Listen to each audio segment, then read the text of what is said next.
Okay, hi everyone.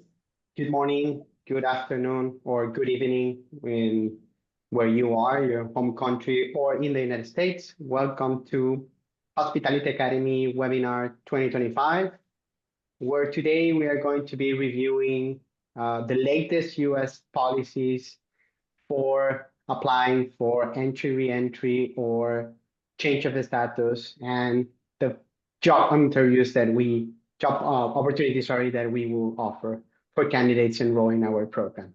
Okay.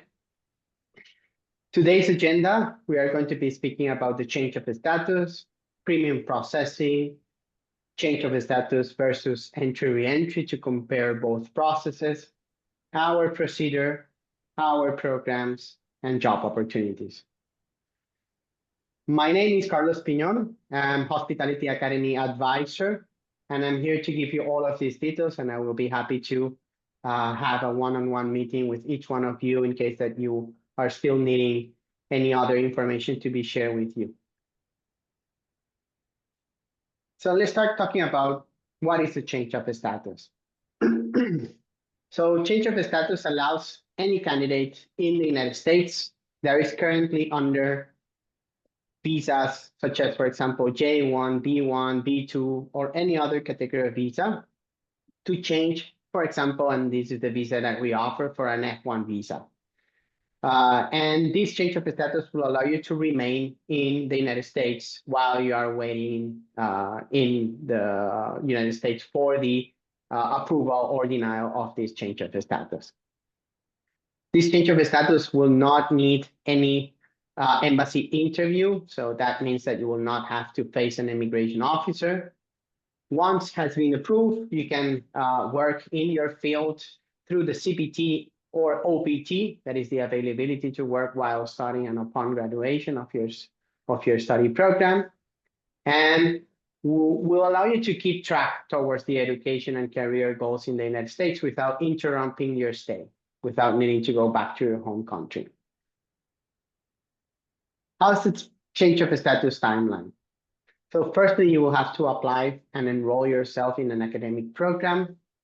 Secondly, you will have to receive an I-20. I would like to remember that I-20 is the financial evidence that you need to demonstrate to the university that you are applying for.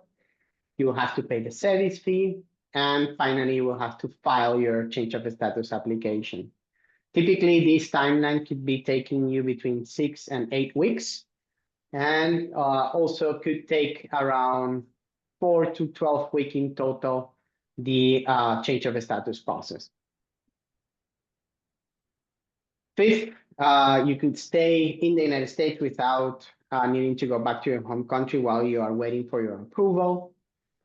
Whenever you have already confirmed your status and obtained an F1 visa, you are going to be able to begin your studies and begin your work experience under CPT, and then upon graduation, you are able to transition to OPT. What is the change of status premium processing? So I would like to mention that I will advise candidates to apply for a premium processing if you have less than 2 months of J1 or B1 or B2 visa, and we would like to achieve a change of status before that visa expires, okay? What is exactly is a paid service that speeds up your process, that is directly paid to the United States Immigration Services, and they will be able to give you a final decision in 1 month approximately. How you can proceed and do the premium processing? You can do it together. That means that you file your change of status and right away you already pay for the premium processing at the same time. Or you can file your change of status, and if you see that that change of status is staying longer than what that you were expecting and your visa is getting to an end, you can later on apply for a premium processing, just paying for the service because you have already paid for the change of status already. What is the differentiation? What are the pros and cons of change of status versus the entry re-entry? All right. Change of status will allow you to stay in the United States while you're applying for this F1 visa in this case, versus in the entry re-entry, you will have to apply from your home country through the embassy appointment and facing an embassy officer. Secondly, there's no embassy interview in the change of status. For the visa process in their home country, it comes that sometimes it's a faster way of proceeding. In the change of status, the best way to proceed is that your current visa should be still valid. And you must maintain a status while waiting. That means that you cannot be deactivated on the United States services. And a good positive thing about applying from your home country is that you will receive a stamp visa in your passport, physical visa. That means that you're allowed to enter and re-enter the United States frequently. All right, there's no limitation on that end. With the change of status, you will receive an e-visa, digital version visa that limits your entry, re-entry to the United States.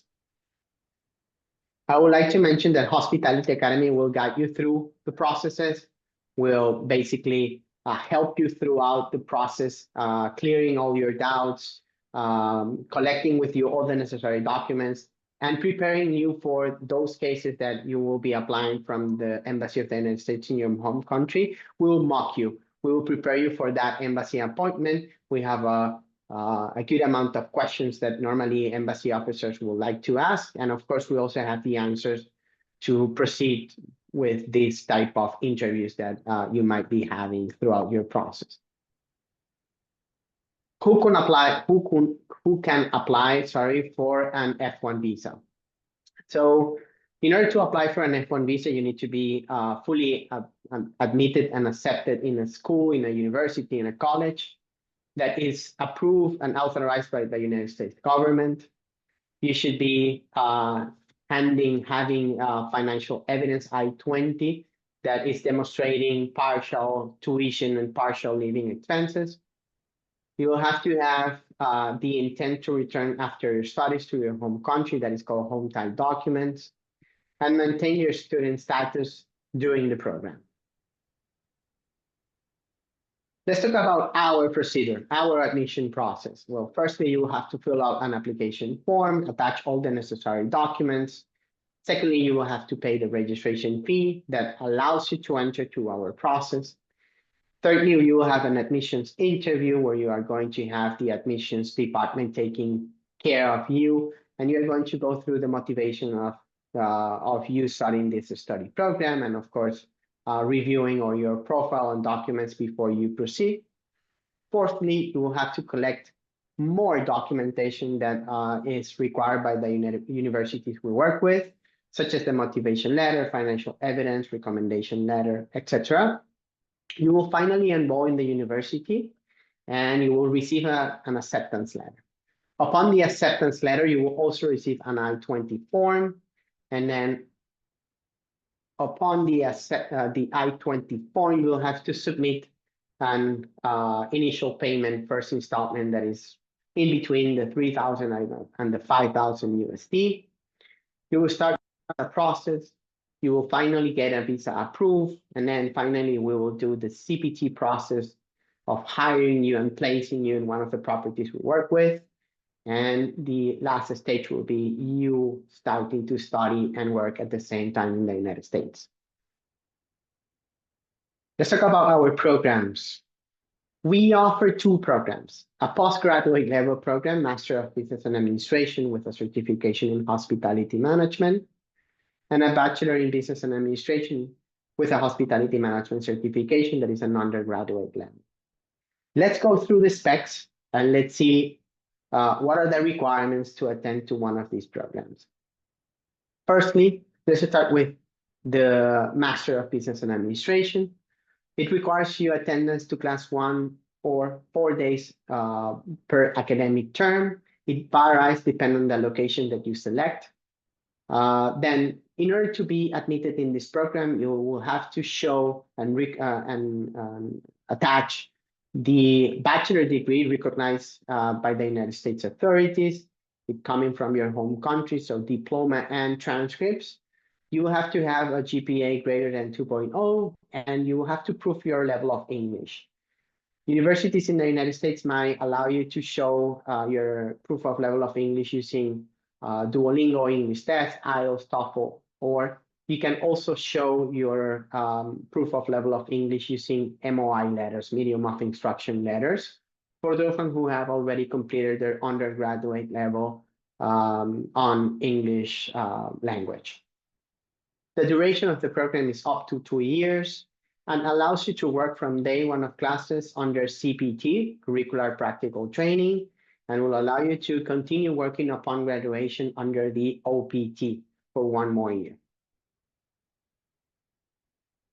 The Bachelor in Business and Administration with a hospitality management certification requires you more attendance to class more frequently.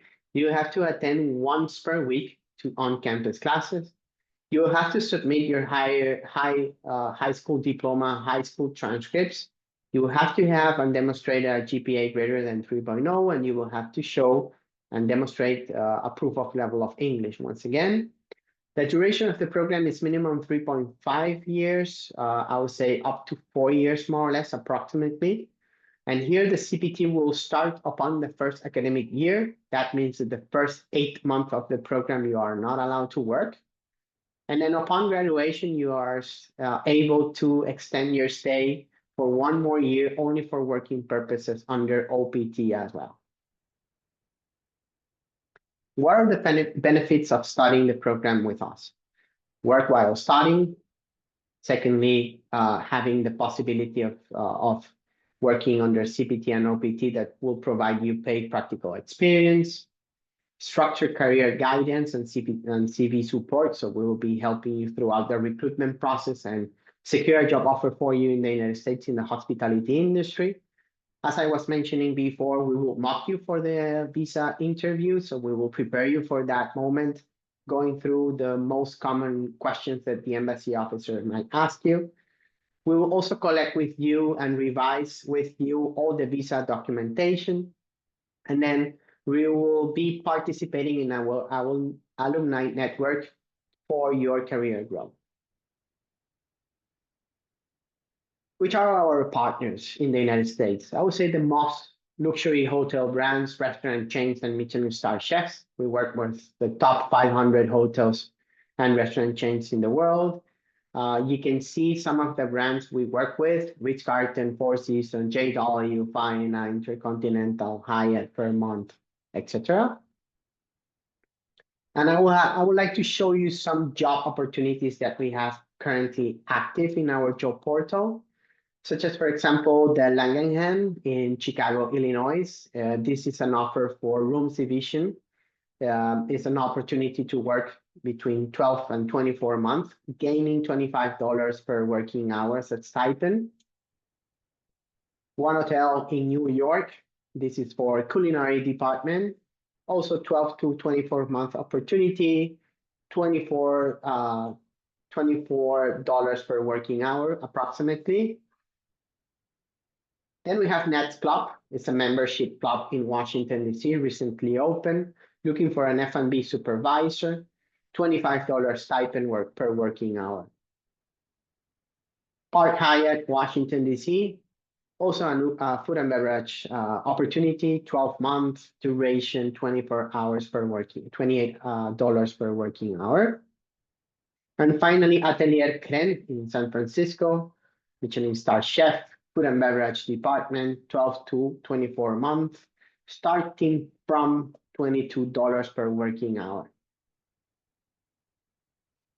I just bring you a few questions and answers that you might have, and I would like to go through it.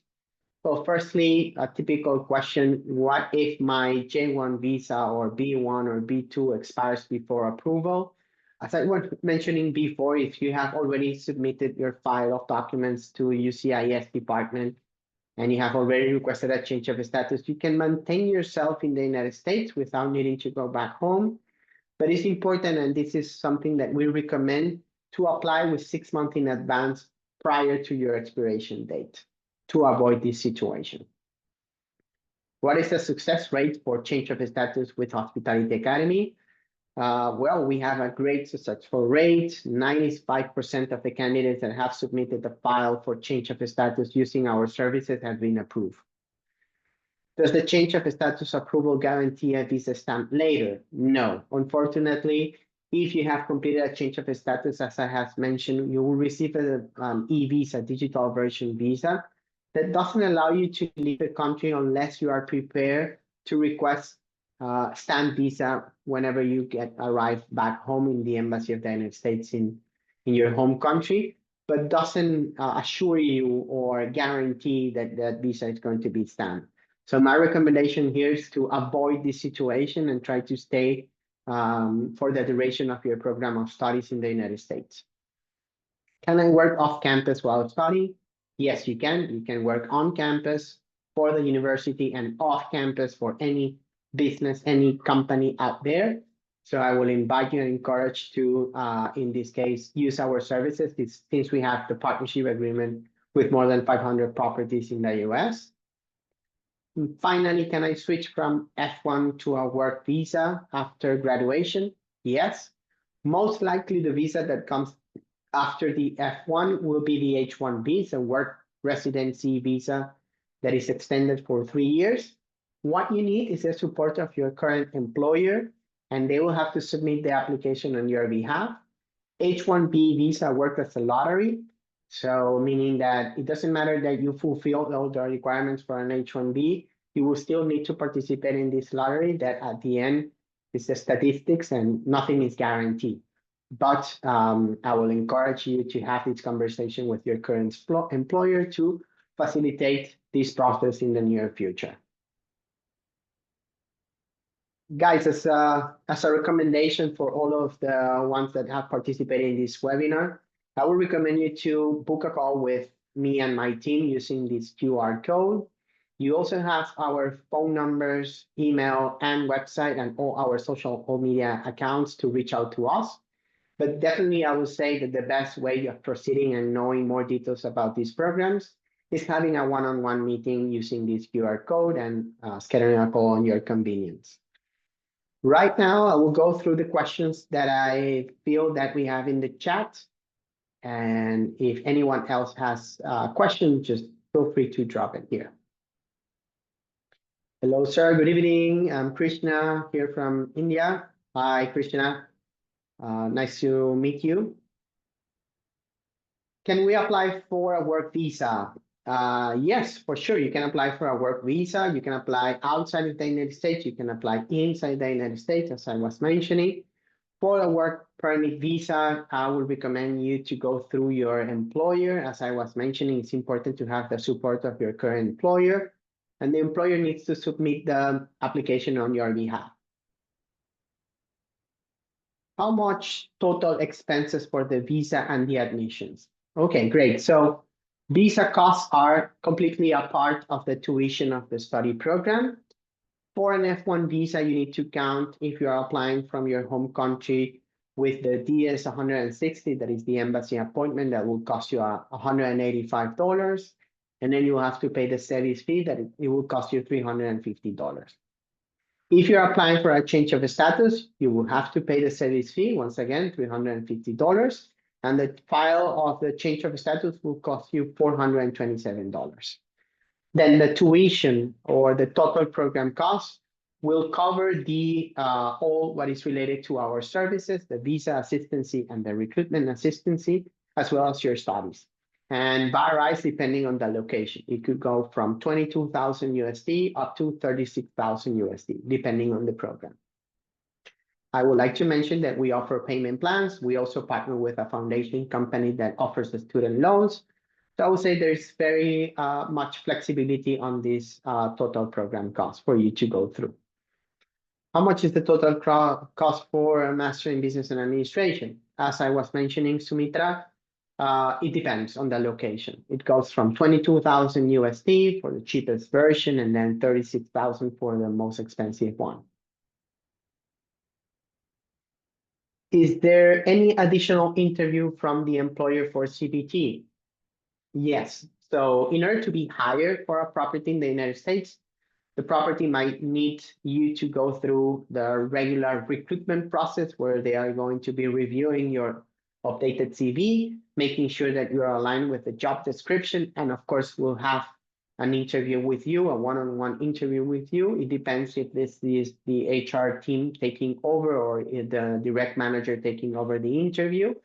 But yeah, most likely you will have an interview um, in order to be hired for a property in the US. If I have a J1, can I switch to an H1B? Yes, you can. Once again, you will need the support of your employer. Most likely, in terms of the statistics that we have, is the regular process should be F1 to an H1B is the way the majority of the candidates that are receiving H1B are proceeding. So I would recommend you to, instead of applying for an H1B right away, you apply for an F1 and then later on for an H1B. But if you already have the support of your employer and you can apply for it, then go ahead and do it. Let's try. Again, nothing is guaranteed, and it's good that at least you have the support of your employer if you want to proceed. Ivana Salazar, I'm doing my second J1 this year, starting in September. I'm going to start my application for an F1 in January 2026. Can I apply for CPT in the property I'm working for? Absolutely, yes. This is highly recommended as well. Why? Because, for example, in your case, Ivana, you have already invested 1 year of your J1 experience working for that property, and you will be able to invest 2 or 3 years more in the same property. That will gain the confidence of the property and will put you in a situation that you might be a potential candidate to apply for an H1B later on. Is the H1B transition time consuming for Indian citizens? There's no discrimination in terms of nationalities, to be honest. Anyone can apply for an H1B. Once again, for an H1B, we need a manager level position and we need the support of your employer. They need to apply for you. They will have to also pay for the cost of the application. And most likely, I will recommend the property also to hire an immigration lawyer to go through the process. All right. H1B lottery is once a year. So the lottery starts at the beginning of the year, normally stands for 3 months, so up to March, more or less. So right now is the moment, for example, to start planning, to start the conversation with your employer, and of course, figure out what are the necessary requirements to go through this process.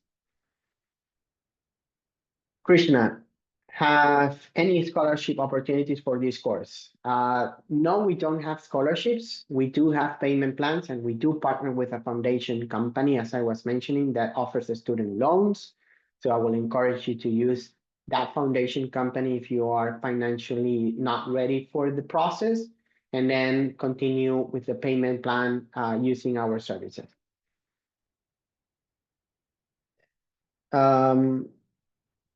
Tell me more about self-employment or business visa.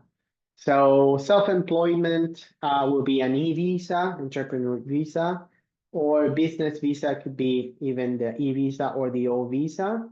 For these type of visas or categories of visa, unfortunately, we don't have the background, we don't have the knowledge. I would recommend you to contact an immigration lawyer in order to go through the process and the requirements. But there is immigration solutions for candidates like you that are interested in this type of visa. If I'm going to do a master in tourism management and marketing, can I still apply to do a master with you in 2027? Yes, you can finish a master degree in the United States and later apply for another master degree, staying in the United States with another F1, so maintaining your F1 status. So that is not a problem. Also, can I do a J1 with this master degree in tourism management and marketing? In order to do a J1 visa, you will have to go back to your home country and apply for a J1 using that master degree. So that option will require you to leave the United States and then come back under a J1. US, just issued big beautiful bill under Trump's administration and affected the F1 visa fee. It's already implemented at the United States Embassy as July 2025. Yes. So there is an additional fee that some countries will have to pay. I was checking the list of countries and there's not so many affected. I can already inform that, for example, Indonesia has been affected, and this is an additional fee that Indonesian candidates will have to pay. Sumitra, I already have a master in tourism management from India, and I'm currently in Cali, California, holding a B1, B2. I'm unable to find an employer to sponsor because everyone needs to work, needs a work authorization by the Social Security. Will you suggest transitioning to F1? Yeah, absolutely. So holding a tourist visa will allow you to do a change of status and change your B1, B2 to an F1 visa. We'll encourage you to do that because the F1 visa and the programs that we offer will allow you to work, and it will be easier to find a job opportunity there since you will have a work authorization and a social security number. Tabo, could you please tell us more about the foundation organization offering loans to students to begin the process, how to reach them and stuff? All right, so we work with EduFund. This is the foundation company we work with. This foundation company, we have recently signed a partnership agreement at the beginning of this year, could borrow you up to $10,000. This $10,000 can be used as a financial evidence for your I-20, so that is very positive. It's solving your problems, I would say. And then instead of paying to EduFund and paying to Hospitality Academy, what we have created is that we have added the interest rate that they will charge you for this student loan that is very low, 1.87, to our payment plans. And what we have done is that we merge the payment plans in only one. So at the same time, what you are paying both things. You're paying Hospitality Academy and you're giving back the education loan that you have received. In order to contact them or reach out to them, I will encourage you to have a call with us firstly, and then we'll put you in contact with them just to make sure that everything is aligned with their requirements as well. And that's it for now. Well, I would like to thank everyone that has participated in this webinar today. Thank you so much for being here. Thank you so much for paying attention. Thank you so much for showing and demonstrating interest in our programs and our procedures. And once again, I will invite you to participate in one-on-one meetings using this QR code and scheduling your meeting.